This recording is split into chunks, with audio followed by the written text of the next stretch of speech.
చేస్తూ ఉండేవాళ్ళం. అందువల్ల బుచ్చిరామయ్య గారు లాంటి కామ్రేడ్స్ నిరంతరం సమస్యల పట్ల, పేద ప్రజల పట్ల ఏదో సాధించాలి, మన పుట్టినందుకు మన జన్మ సార్థకత ఉండాలి, ఆ సార్థకం చేసుకోవటానికి ఆయన నమ్మినటువంటి మార్గం మార్క్సిజం లెనినిజం.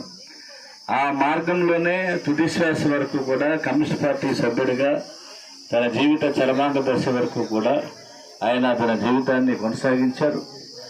దానిలో భాగంగా ఈ రోజున బహుశా చాలామందికి ఎందుకంటే ఇతర పార్టీలు ఉన్నాయి, అది విమర్శ కాదు, ఆ పార్టీల్లో చనిపోతే ఆ రోజున వస్తారు, తర్వాత మర్చిపోతారు. కానీ కమ్యూనిస్టు ఉద్యమంలో అలా కాదు.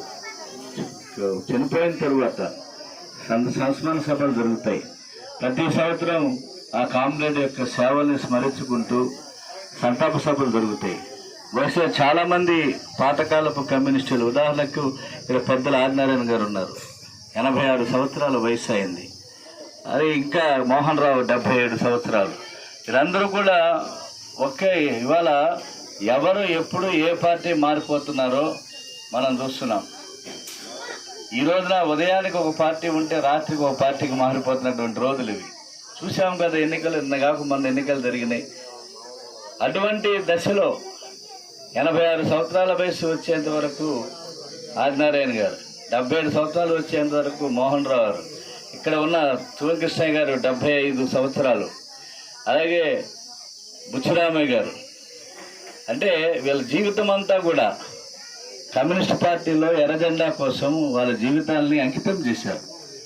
ఇవాళ ఉన్నటువంటి జనరేషన్, ఈనాడు ఉన్నటువంటి జనరేషన్ ఏదైతే ఉన్నదో దీనిని ఆలస్యంగా తీసుకోవాలి. చాలామంది మనం చూసాం కదా, ఎలక్షన్స్ గురించి నేను రాజకీయాలు ప్రస్తావించాను.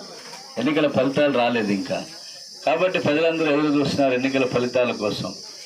అందువల్ల ఇవాళ ధనస్వామ్యం రాజ్యం వెళ్ళింది. బహుశా మా విజయవాడలో అయితే రోడ్ల మీద నోట్ల కట్టలు పరిచారు, నోట్ల పాముల కట్టలు కనపడి అన్నమాట. అందరూ అన్ని రాజకీయ పార్టీలు. మరి ఇక్కడ మన తూర్పు మాధవరంలో పరిచారా లేదో నాకు తెలియదు, డబ్బులు పంచారా లేదో. ఇంటింటికి డోర్ క్యాంపెయిన్. మేమేం చేస్తాం, కమ్యూనిస్ట్ పార్టీ ఇంటింటికి వెళ్ళాయా మా అభ్యర్థికి ఓటేయండి అని చెప్పేసి కరపత్రాలు పంచుతాం. కానీ ఇతర పార్టీలు ఏం చేసినాయి, నోట్ల కట్టలు పంచారు.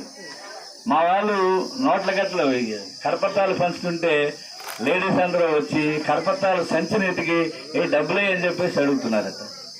అంటే ఇవాళ పరిస్థితి ఎలా ఉందంటే ధనస్వామ్యం రాజ్యమేలుతుంది, ధనస్వామ్యమే రాజ్యమేలింది.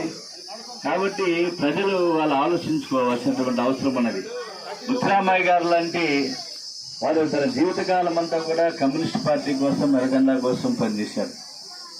అలాగే అనేక మంది పెద్దలు ఇంకా పనిచేసేటువంటి వారు ఉన్నారు. ఏదో సాధిద్దాం.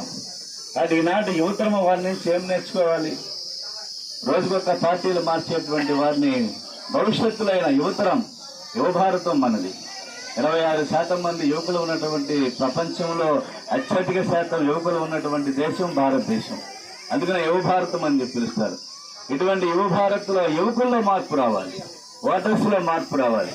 అందుకనే డాక్టర్ బాబాసాహెబ్ అంబేద్కర్ ఆయన 1956లో 1956లో ఒక విషయాన్ని ప్రస్తావిస్తారు.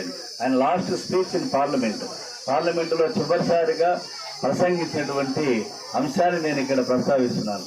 నా దేశానికి ఒక ఉన్నతమైనటువంటి ప్రజాస్వామ్యాన్ని ఇస్తున్నా, ఆ ప్రజాస్వామ్యంలో కత్తి కంటే పొదలైనటువంటి ఆయుధాన్ని ఇస్తున్నా, ఆ ఆయుధమే ఓటు హక్కు అని చెప్తాడు.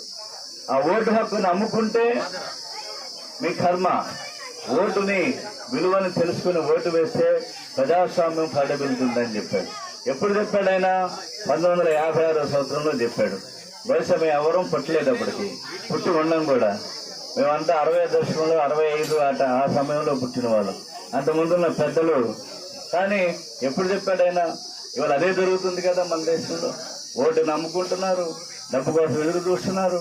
ప్రజల్లో మార్పు వచ్చింది, పోరాటాలు లేవు ఇవాళ. కాబట్టి ప్రజా పోరాటాల పట్ల తన లక్ష్యం జీవితం అంతా పనిచేసేటువంటి కమ్యూనిస్ట్ పార్టీలు ఇంకా ఉన్నాయి. చాలా మంది చెప్తా ఉంటారు, ఇంకెక్కడుంది కమ్యూనిస్ట్ పార్టీ, ఇంకెక్కడుంది కమ్యూనిస్టులు, ఆ బుచ్చిరామకి ఏం పని పాటలు ఇంకా పార్టీ అంటాడు అని చెప్పనే వాళ్ళు ఉన్నారు. కానీ కమ్యూనిస్టులు ప్రశ్నించేటువంటి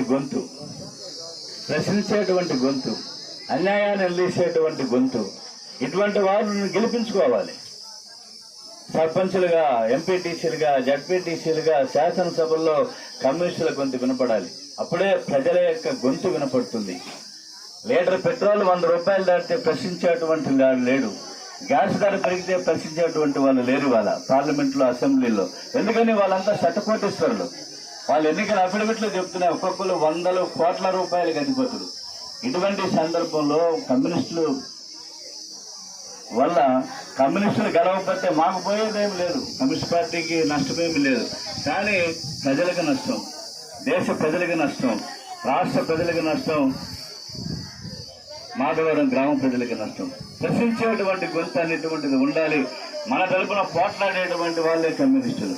కాబట్టి అటువంటి కమ్యూనిస్టుల్లో ఈ గ్రామంలో వీరం బుచ్చిరామయ్య గారు లాంటి పెద్దలు వాళ్ళ జీవితం అంతా కూడా ఒక లక్ష్యం కోసం, ఒక ఆశయం కోసం అంకితమై పనిచేశారు.